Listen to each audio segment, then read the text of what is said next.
Hello, and welcome to Art Pop Talk. I'm Gianna. And I'm Bianca.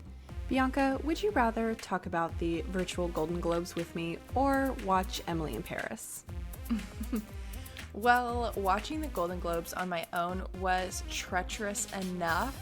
Nevertheless, I think that would be my go-to because I am excited to talk about it with you. In today's episode, we are recapping our first APT Happy Hour where we played Art and Pop Get to Know You games. We've got a lot of pop and art news to go over, from Lady Gaga's dogs to a new inscription found on Edvard Munch's famous screen. And of course, we'll need to work through some thoughts on the latest award ceremony, but it will be less about analyzing skits and celebrity cameos and more about the corruption within the organization that gives out those Golden Globe awards. Stick around for the last part of the episode where we will finish with a discussion on some of the nominated motion pictures and television shows themselves. How you doing, sister? Hello. I missed you. I feel like, I don't know, it's been a minute since I've seen you. Happy spring, Happy Gianna. spring. I am going to see you soon, though. Gosh. I know. So I am going to be able to go to Oklahoma for spring break. I am making the drive yet again, but I'm so excited. And it's not that far away. And I feel like March 1st is the first day of spring. And I'm just really excited about it. I feel like even though it's the year mark of our world turning upside down, I'm excited. I feel good. Yeah. I've been getting memories about installing my capstone show. Like, this was 1 year ago. No, I Like, just, what? well, that happened. Well, we have a lot of little things, I think, to talk about today. I feel like there were a lot of pop stories that took place this past week that you and I haven't really been able to talk about. So since we are going to be talking about the Golden Globes today, and I think it was maybe a less eventful ceremony than usual, we have a little bit more time to work into some of those stories. But first, Gianna, Audrey, and I were so thrilled to have all of you who attended Art Pop Talk's first happy hour. It was so fun, and especially for a Zoom event. I mean, Gianna, I don't know about you, but that was the most fun I've ever had in a Zoom event, and I hope that we can do it in person at some point. But Gianna, what did you think? Yes, I had so much fun. I loved the would you rather meets art questions. Those were really good. You guys asked such good questions. And we also shared some of them on our story to keep everybody in the loop. So it was so much fun. We also had some folks come on who also talk about art and pop culture through their own social media. So part of me felt like this is like a meeting of like the four families of TikTok art history. Yes. The four accounts of TikTok art history. Supposed to just meeting. No, I felt like it was really good, and I just long to meet everybody and see that impact that we're making. And thank you everyone for also just being so involved and really making an effort to get to know everyone and talk about your own interests and just talk about it with each other. And we just really appreciated all of that. Absolutely. It was so fun. And just so you all know, we have scheduled a second happy hour for April 22nd at 6 p.m. Central Time. So if you haven't signed up to be on our monthly e-newsletter list, definitely go to artpoptalk.com and sign up for happy hour updates and more. And I'm just so excited to do it again, and I can't wait to see you guys again. Okay, so before we get into some art news, Gianna, I think that I have two things that I want to talk to you about. First of all, Lady Gaga's dogs getting stolen, her precious dog walker, Ryan Fisher, and the fact that they were safely returned and that Ryan is expected to make a full recovery. Oh my gosh. This was truly such a surprising development of events. Yes. I mean, that was wild. It was also, it wasn't funny, but I mean, all of my friends who know that I'm such a Lady Gaga stan were like texting me pictures and articles and Right. were asking me if I was okay, and I was like, no, I'm not okay. Like, are you kidding know. me? I'm so happy that the dogs are back. I'm so happy that Ryan was okay. This is horrible. Absolutely horrible, but I am glad that everybody is at least in recovery and doing somewhat okay. Yeah. I'm sure you all have heard about this by now. It took place actually very quickly, like over the weekend. I mean, a Thursday to yesterday, I was hearing about it. But in addition to the arts, you know, we just always feel a personal need to talk about some of Lady Gaga's news. And we send our love to her and to Ryan and the precious pups. I was also with my best friend, Dr. Alyssa Green, over the weekend to celebrate her birthday. So happy birthday, Miss Alyssa. And I've talked about her before, but she's an emergency vet, and she was telling me about how there's been a huge rise in dog nappings of French bulldogs because they're such a popular breed right now. And I know Alyssa and I have talked a lot about art and animals, and we're really excited to do an episode on that soon. So hopefully come April, we can get her on the pod and she can be our animal news correspondent. I was asking her so many questions about it this weekend. Okay, Gianna, the second story I wanted to talk to you about is Emmanuel Acho's announcement that he will host the After the Final Rose episode following the Chris Harrison interview he did on Rachel Lindsay's platform. So I'm not sure how many of you watch the show, watch The Bachelor, or follow Rachel Lindsay, who actually has just recently deactivated her Instagram account because of just absolutely uncalled for hate towards her, and it's ridiculous. But Gianna and I have talked about the complications of quote unquote reality TV, acknowledging that we watch it, but under this strange lens that it's both real and not real. These are highly constructed stories and personas and aesthetics, and reality television has a stake on our visual culture nonetheless. So even if you watch or you don't watch, it is still running through so much of what takes place visually in our contemporary world. So again, regardless of if you watch it or not, some people do. And this is what we're going to talk about with the Golden Globes in a bit. But even though it's dumb and silly and not everybody feels the need to participate in that, it completely adds to social and visual politics that correspond to people and maybe even your real experiences. So yeah, I'm so glad that we're talking about this. I just feel like this is going to translate so well into some of the thoughts that I have about the Golden Globes. So please continue, Bianca. So I'm not going to get into a recap of what happened. If you want one, I will link it in the show notes for you, but I'm going to link Rachel Lindsay's episode of her podcast, Higher Learning, where she does talk about it. But it was just announced that Chris Harrison won't be finishing out the current season with Matt James as the Bachelor, the first Black Bachelor, and that Emmanuel Acho will be hosting the After the Final Rose episode. And I know Gianna and I have talked about Emmanuel a bit on this show.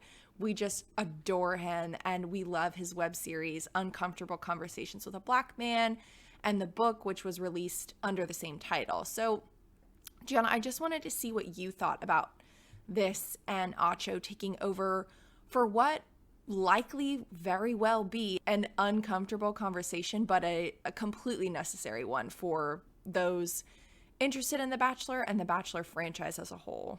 Yeah. I'm very excited about his presence on The Bachelor. I think it's going to be extremely interesting and obviously important. And I'm really looking forward to it. As you said, Bianca, I mean, we absolutely adore Emmanuel on APT. The only thing for me is, though, after hearing Chris Harrison's conversation with Rachel Lindsay, it also feels like a way for him to avoid his own hot seat. Yeah. Ooh. And Oh, Gianna, that's interesting. Yeah, like, and that's the biggest issue for me. Like, please have Emmanuel Acho on the show. Please bring more people into the conversation. But that doesn't also excuse you for continuing to jump ship on your own platform, Chris Harrison. Oh, Gianna, that's fascinating. I would love for Chris Harrison to be put in the hot seat, if you will. Yeah. After the final rose. It's his damn show. Yeah. And I mean, I listened to Rachel Lindsay's podcast, and it's not my place to say what Rachel needs from Chris. But I think that seeing him have an uncomfortable conversation, it proves and really that acknowledge that. I mean, I think it proved that he's also just very incapable of handling that.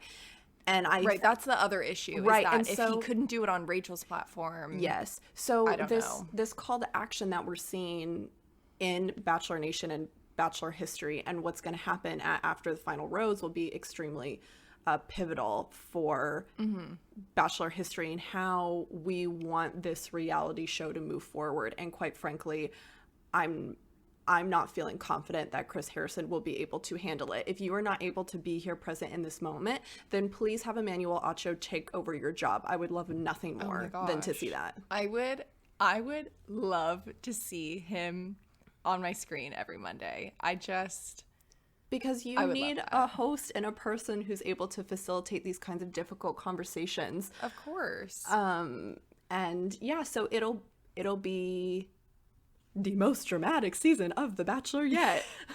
True. And this time, I believe it. And guess what, Chris? You're not even going to be there for it. Like, the hypocrisy is just pretty clear. Out of this world.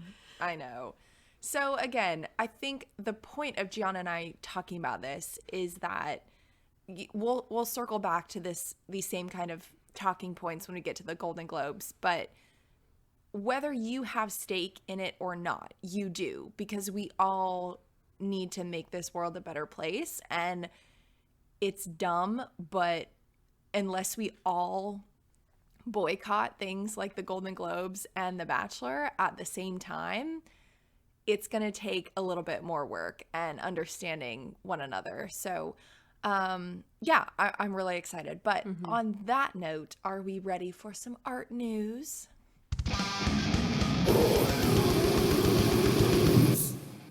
Yes, I believe we are ready for some art news. We have a couple of different highlights for today, starting with a secret message written on Edvard Munch's infamous The Scream.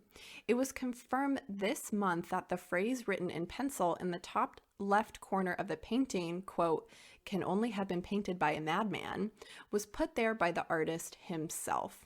Because there has been debate whether that was actually written by Munch himself, over speculation that it could have been vandalized. But a new test conducted by the National Museum of Norway used technology to analyze the handwriting and compared it with the writing in one of the artist's letters and diaries. And it has now been confirmed that the words were written by Munch himself. So I didn't know this was on this work of art, so I was really surprised when this broke the news recently.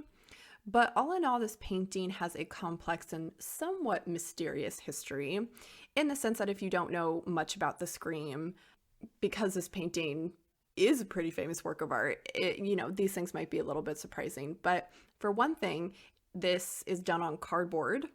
Munch actually painted 4 versions of The Scream. There are 2 that are considered more formal renditions, and then 2 that are thought of as more like sketches. And he had many duplicates of this work as well, and turning the image into a lithographic print sold in black and white variations. Merging a couple other topics of interest for us on the pod, versions of The Scream have been stolen multiple times. In February of 1994, 4 art thieves broke into Oslo's National Gallery and stole the version of The Scream, and boldly left a note that said, quote, "thanks for the poor security," which I think is a very important part of this art heist. The painting was recovered 3 months later, And in 2004, armed and masked art thieves stole the 1910 version of the Scream and Munch's Madonna from the Munch Museum in Oslo. The works were recovered 2 years later, and only some of those thieves were convicted. Some of them were not. Lastly, in 2012, the 1895 pastel version was sold at Sotheby's in London for $120 million, which was a record sale for the artwork. And it's my understanding that this work is actually still under that private collection, but it is a lot of the times put and lent on loan to other museums. Yeah, I mean, this was like a cute little art news story. For some reason, I'm a little surprised that so many people were talking about this inscription and the confidence they now have to say that this was done by the artist himself. Personally, I feel as though the quote that it could only have been painted by a madman just seems a little bit obvious that it was Munch. I mean, just if you know the artist and you know his work, it's a little on the nose. It's a little on the nose, but, you know, I love a good art historical confirmation.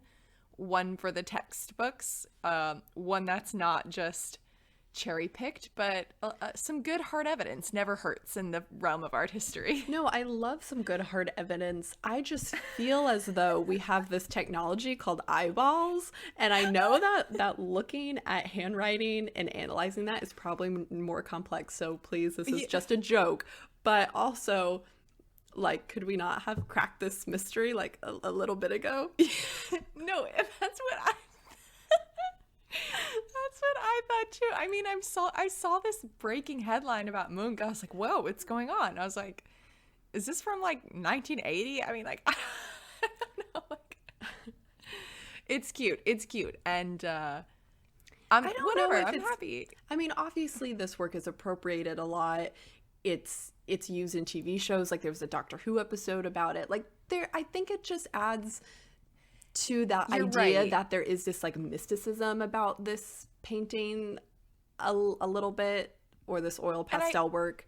Yeah. It also adds a little bit more to Munch's character, because sometimes whenever we look at famous art, we don't always understand the life of the artist if it's someone who's, you know, a little less familiar with diving into the biographical history of an artist. So this does add another layer that I hope will get added into different kinds of conversations. Yeah. I think we need some merch that talks about good hard evidence. I love some good hard evidence. So I also, Gianna, have a little art news. Maybe it's not art news, just an art experience, perhaps, I would like to share. So yesterday, I was in the city visiting Alyssa, and for the first time ever, I went to the Museum of Natural History in NYC. Oh, you've never been before? I've never been before. It was so fun. It was so fun. It freaks me out. I'm like scared. Oh, Gianna, you would not have survived. No, you would not have survived. No, I don't recommend you going, actually. I've been. I don't recommend it. Yeah, I was scared. I don't like it. I didn't even think about that. That's so funny. So I just wanted to share a really interesting little mini exhibition, or like a conversational didactic that was up regarding the statue outside of the museum. At the front of the steps of the Natural History Museum, there's a huge statue of Teddy Roosevelt, flanked by a Native American figure and an African figure. It was commissioned in 1925 to, quote, celebrate the U.S. president as a devoted naturalist and author of works on natural history. Roosevelt's father was one of the founders of the museum, and in the didactics, the museum says that it remains proud of its connection to the Roosevelt family, but they see the very problematic racial hierarchy that the statue promotes and conveys. Inside the museum, they had a really cool setup where they had like videos and interviews with people from all different backgrounds and perspectives. They had the history of the statue. They had a great timeline. They had information on all of the figures and really great information on the Native American and the African figure, where they come from, why they're in the statue. And then they had some didactics on questions that get asked and that should be asked when we are considering monuments. And they also had responses from all different people in regards to the question, so what should happen next? And I was really impressed with the presentation of a really important conversation that's taking place right now. And Gianna and I have talked about this on the show quite a bit. And I just thought it was so cool how museums can make this conversation accessible for people who might not be asking the right questions, or they have opinions, but they don't know how to articulate it and they don't know the context behind it. And it really forces you to engage with people who have a different perspective than you might have. And so I just thought it was really cool. We'll post pictures of the installation on our Instagram, and I'm really curious to hear your thoughts. And if there's any other museum professionals who have like opinions on the curatorial positioning of the little didactics, I would love to hear about that. And it was announced that plans are underway to remove the statue, but that the museum will remain the site of New York State's official memorial to Teddy Roosevelt. Yeah, I think this is incredible. Thank you so much for sharing this, Bianca. This is just proof. We've talked about situations like this and other pieces of problematic art that's still on display, and within a museum context, that's the whole point. Use that to your advantage. You can have this work of art and we can talk about it. And these didactics that you're showing look really incredible, how they break down each aspect of the artwork and facilitating that conversation. And like, honestly, like that's truly all we're asking for at the end of the day. Yeah, I mean, I just thought it was so cool to see a museum take a really hard question and a problem that is complicated. I mean, there's right and wrong, and there are nuances behind this for art historians and archivists and scholars. And I think the museum just did such a great thing by putting those questions back onto the audience. Yeah.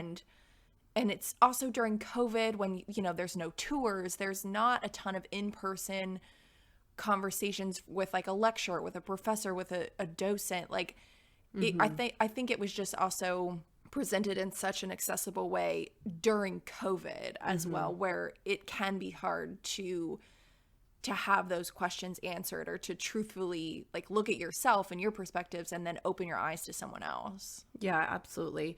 And I mean, this statue is quite interesting. I mean, the racial hierarchy being displayed is just reinforced by the actual visual hierarchy of it all.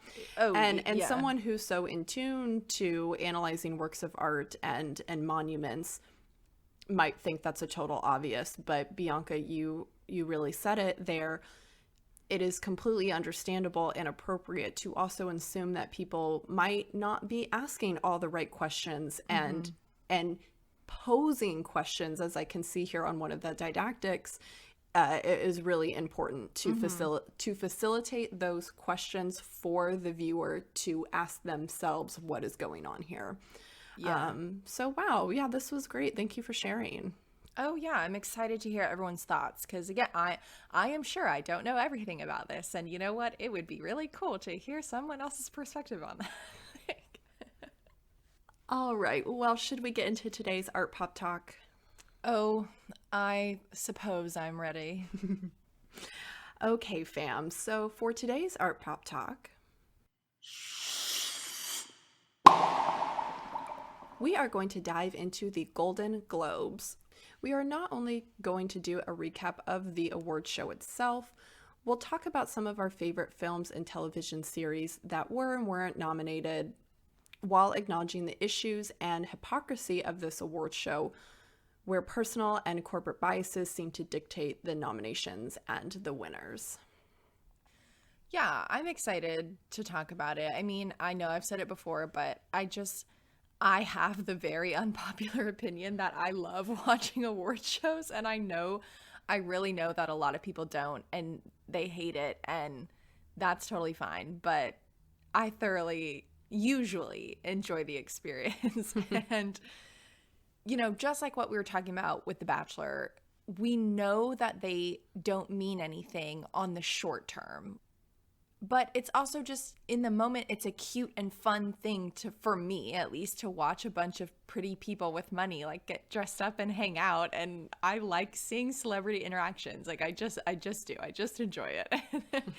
However, I think that kind of on the long term, I don't know, in terms of film history and visual culture, these award shows do fall into and they set a precedent for how moving images are consumed and how stories were told and who was included in what conversations and in what circles. And I think personally, I think it does matter for the long term. And maybe that's another conversation to have about what dictates the history books and what gets written about in terms of art. But I think it is still worth it for us to have a conversation about awards on art because people and stories and artworks matter. And I think sometimes there's a view that it's silliness, it's superficial, and it is, but at the same time, looking back at art and film history, those awards and those movies kind of stood the test of time. And I think it's important that if we want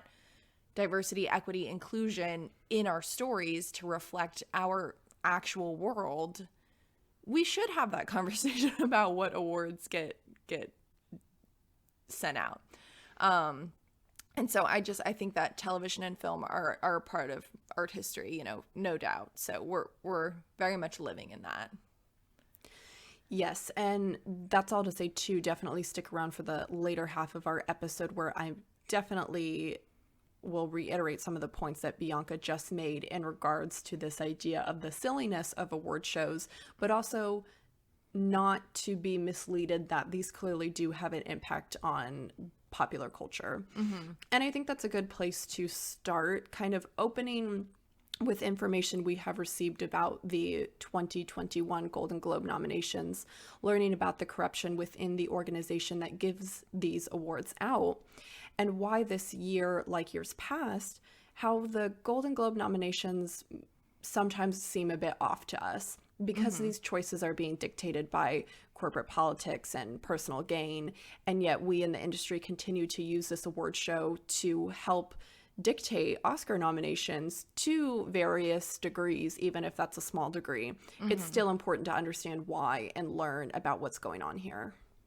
Yeah, absolutely. I want to talk more about that connection to the Oscars as well, because I also think that in the short term, in the now, if you hear something about the Golden Globes and you think it's up for an Oscar nom because there's all this buzz around it, you're probably more likely to watch and learn about that story than one that didn't get nominated for the Globes. And so I think that there's also a thread there with buzz leads to consumption, leads to education about stories and people. So of course, before I go off any more, Gianna, can you talk about what happened this year?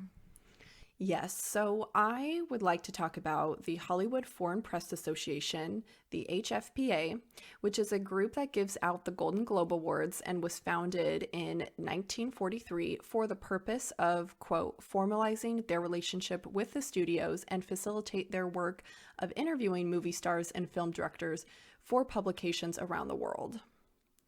To be in this organization, you are supposed to live in Southern California and cover stories about the Hollywood industry for non-American publications. But investigators have discovered that a number of people in the HFPA are still affiliated with or work with high-profile American publications. Some are even actors and producers within Hollywood.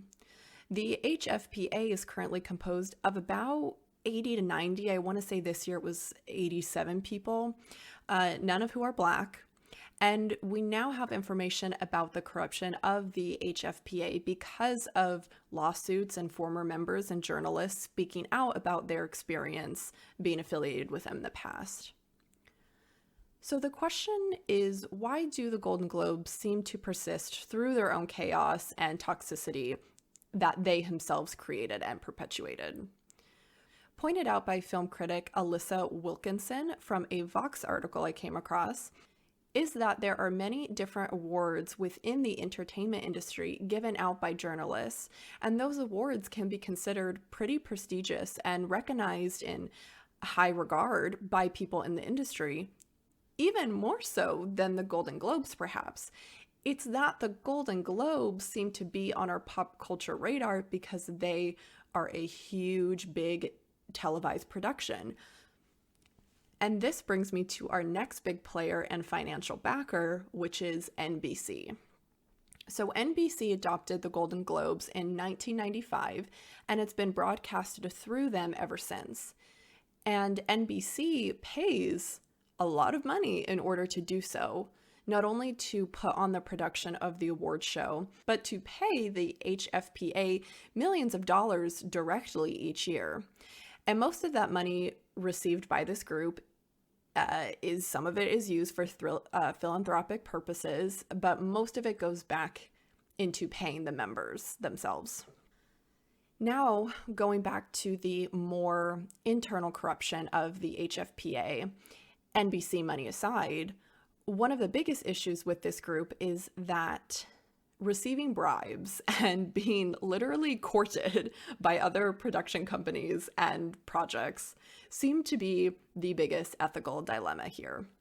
The thing that I'm most curious about is this is a pretty known thing that takes place, and people who have been recipients of the Golden Globe Awards have spoken out about this hypocrisy and deception of the HFPA. You know, don't be fooled by the Golden Globes, like, you know, we all know what's going on here.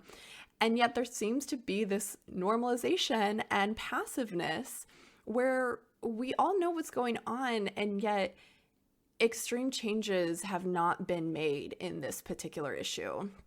We have research on the subject of, can a Golden Globe be bought, all the way back going to the 80s, where it seems like, yeah, a award was actually literally just bought and paid for straight up. There is the exchange of goods and bribes. And now flash forward to this year, where the topic in particular is directly linked to Emily in Paris. We talked about the Emily in Paris debacle a bit a couple of APT episodes back. But yeah, these members of the HFPA were not just wined and dined on this set visit. They flew to Paris, probably first class, on the Paramount Network's dime, because the Paramount Network first produced the show and then sold it to Netflix. They put them up in extravagant hotels, interspersed with who knows even what and how much that all costs. Again, the fascinating thing about this whole issue and production companies schmoozing these members is that it is not a secret at all. So just to emphasize this point, if I haven't already, is that what's going on with the Golden Globes and the HFPA isn't necessarily an isolated issue. The production companies will go to a lot of means to sway voters when it comes to awards. So they are equally a player in perpetuating this corruption just as much as this particular organization is. But we are focusing on them today because of the significance that the Golden Globes have, thus the impact of the HFPA. I do think it's interesting that this group does feel like one, or at least one that we know about, that movie productions in particular target or sought after. And I think that does have a lot to do with what they are mainly after, which is an Academy Award. Right. So I need to say, we all knew there was something up with Emily in Paris. I know we talked about it a few episodes back, but some strange part of me is relieved to know that it was bought and that it wasn't actually based on taste or merit, that it was trash and that was paid for. And I'm sorry, that was harsh, but also I'm not sorry. I was about to make like a super self-deprecating joke because my art is like actually made of trash. Be like, same girl, same. You and Emily are just on the same level. So yeah, I mean, again, back to this point about the Academy Award, I think that's another big takeaway for me, that the Golden Globes can sometimes feel like a prediction of who gets the Oscar, which is the real prize, you know? So I don't know. I think what I'm getting really fed up, though, with having the same conversation, that it is a running joke, that the Golden Globes just are a big joke and they don't matter, but yet people like me are still gonna like want to watch them. And I am obviously not a person of color, so my experiences and views are limited to certain categories within this feeling of tiredness and exhaustion, to the point about, you know, there's never enough women nominated. There's never enough people of color nominated. There's never enough queer people. The stories told don't speak to the diverse lives and accurate representations of people who get marginalized. And I'm so sick of the joke that Hollywood needs to do better, because it's every single award show there's a joke about it. And I understand that it's a comedy sketch show. It's like it's meant to be fun and light, but at the same time, I think, again, these types of things hold weight, and making contemporary lives better and more inclusive, it should be like taken more seriously after like the umpteenth time that, you know, this joke is being made. And I want, instead of like Tina and Amy's funny commentary on that topic specifically, I think like next award show, I want a PowerPoint with an action plan. Do you know what I mean? Like, I want Amy and Tina to present to me an action plan with all the HFPA board members, with all the people at the Academy Awards. And anyway, all that aside, I'm going to need that PowerPoint next time. But yeah, let's move on. No, but I mean, honestly, I would really love a good PowerPoint. Like, I don't think that's too much to ask at this point. And quite frankly, I know that this is entertainment, but I also am so past the point, as you said, Bianca, of everything being a joke. And sometimes, guess what? Not everything does need to be a joke. And I'm also tired, quite frankly, of NBC's two favorite white ladies hosting the show all the time. Oh, I know. I just, let's mix it up here, folks. Agreed. All right. Well, I think on that note, I think we'll take a little break. And when we come back, we are going to talk about the show itself and some of the Golden Globe nominations and some of the moments from the awards show.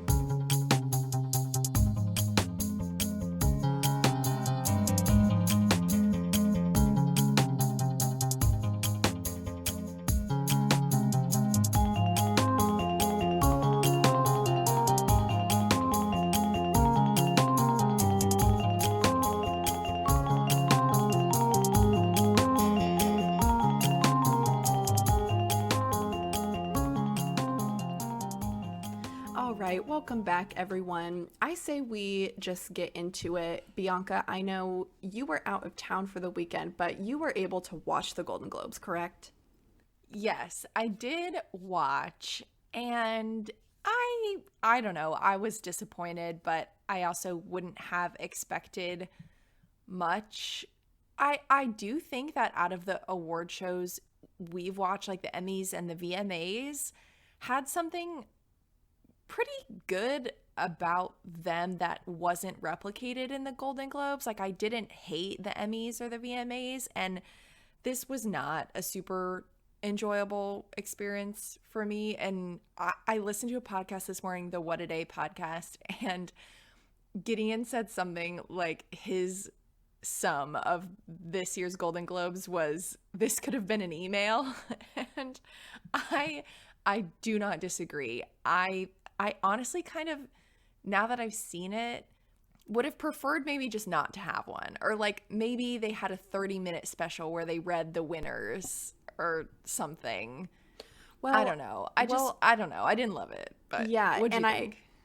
I feel that, like, what that means, this could have been an email, because the witty banter between Faye and Poehler, who hosted again this year, I thought, you know, kind of went by really fast and moved along pretty efficiently, which I didn't mind because the skits we had for the Emmys just weren't it for me. And I just don't think that this kind of humor translates well when there isn't that direct audience, and also the impact of our social and political culture this year. It just is too real, and I'm just tired of everything being a joke.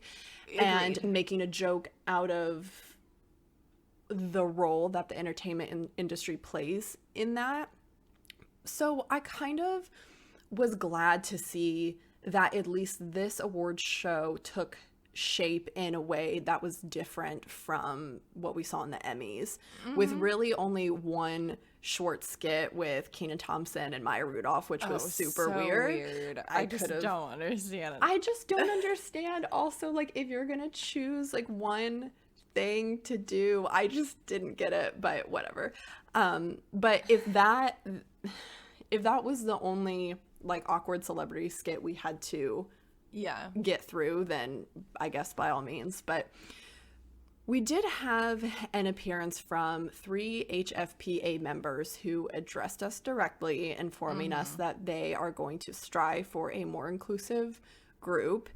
And we did get jokes about the HFPA and commentary from Faye and Polar.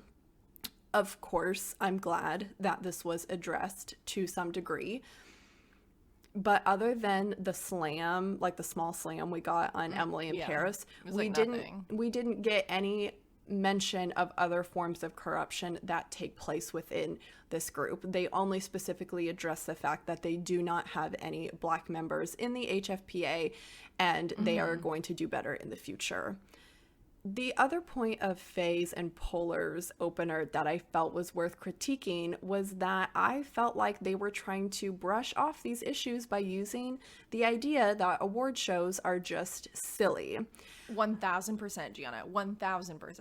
It was so uncomfortable. It was so uncomfortable. And that was also like their opening, you know, banter as well. And it just got my eyes rolling. Essentially, we know the HFPA has a bunch of work to do, but award shows are just silly and meaningless, and it's all just a construct created by Big Red Carpet. And although, sure, we can say that we need to take award shows with a grain of salt, and there's maybe some truth to that, awards may be silly, but they clearly have an impact within the industry, and they still carry important clout and have a major, major impact on popular culture and the way that this industry has run. So yes, the accountability is still extremely important. And as to women in the industry too, it just... I just was like, oh, I have to sit through this, and I need to watch this because it is important. And also I do want to have a conversation about this on Art Pop Talk. But I was just like, damn, I don't know. Gianna, I couldn't have said it better. Truly, I agree with everything. It was still a brush off. It was still a brush off. Yes, it totally was. I think that, like, what I like about award shows are the silliness for just being silly. And what I did love about their, like, opening commentary was the breakdown of TV versus movies. Like, I thought that was really cute. And it's fitting, and it's silly, and it talks about, like, the different categories of the awards in what I thought was, like, a nice, okay way, where I don't need jokes about having no Black journalists when that's a really serious thing. Like, I thought that was so strange. But the other thing, I will say, like, the other skit, if you want to call it, that I liked was the celebrities talking to the physicians, like to all the doctors and help. I thought that when Tina Fey was doing, like, Margaret Thatcher on the ground, I was cackling, and the Bridgerton is hot and bothered, and she was like, enjoy it.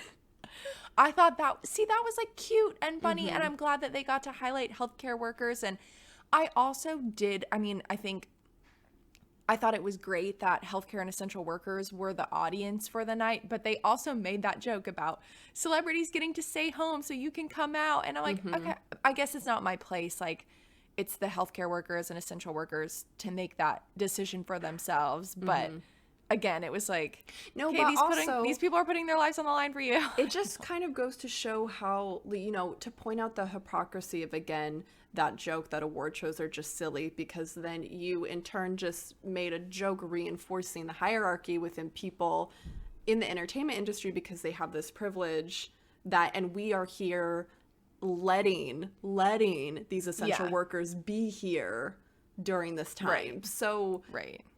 I'm just like, there was a lot of things about the humor that I liked. It moved on along efficiently.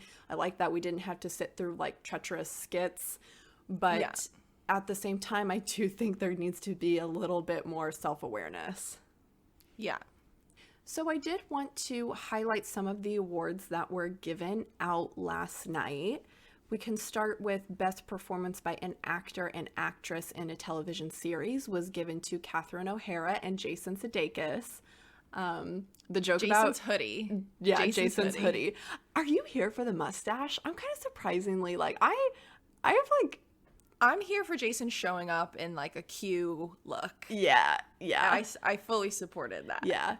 I think I might have a crush on Jason Sudeikis. I don't know how I feel about it. 1000%. I love Jason Sudeikis. Yeah, because I'm really not a fan of like a porn stash, but I was like, damn, like what's this like hoodie situation? And like his like hair, I was like, oh. He was just watching Bridgerton, so I got the hot and bothered syndrome. But The Crown took home 4 awards for Best Performance by an Actor and Actress in a Television Series Drama, and Best Television Series Drama, and for Best Performance by an Actress in a Supporting Role, Limited Series or Motion Picture made for television. I'm not surprised that Emma Corrin won for Princess Diana. I mean, yeah. Cute. I like it. I was a little bit surprised by Josh O'Connor, but I understand, but I do think Gillian Anderson did a really great job. I think she was just a really transformative actress in that role. So so I think that was great for her. But I was a little bit surprised by Josh O'Connor. Other than the whole like TikTok sensation of it all, I was a little bit like, huh. Yeah. But Best Motion Picture for a Drama and Best Director for a Motion Picture went to both Nomadland and the director Chloe Zhao. I am so happy for Chloe. I'm really excited. I really loved Nomadland, but having a woman win for Best Director and her picture won Best Motion Picture is exciting. And I did think this film was just so interesting in so many different ways, having it be like part cinematic but also part like documentary was so interesting, and having some of those actors be real people and play themselves, and that was I think that's a really good watch. And then Best Motion Picture for a Foreign Language went to Minari, and that acceptance speech was the absolute cutest. Truly, but can I talk about Minari for a second? Oh yeah. Okay, so I want to talk about it because in addition to all of the other Golden Globes drama, this film has also been the subject of a lot of discussion around the Globes because of the categories that it was placed into. So it's a problem in itself that the, categories like this exist. And for the Golden Globes, they're sorted into 3: dramas, musicals and comedies, and foreign language. The Golden Globes determined that Minari, which is a semi-autobiographical film about a Korean American family during the 1980s in Arkansas, features too much Korean dialogue to compete in Best Drama. And therefore, it was put into Best Foreign Language Film. And the same thing happened with The Farewell, the movie Aquafina was in last year. And the HFPA kind of makes the case that while it is an American film, much of The Farewell took place in China. But Minari takes place entirely in America and is telling the most American of stories. It's about the American dream and the struggle of immigrants to achieve those dreams without losing too much of themselves and their old cultures or cultures that aren't inherently part of them. And the HFPA said that the line for dividing or making this category is that 70% of the film is non-English dialogue.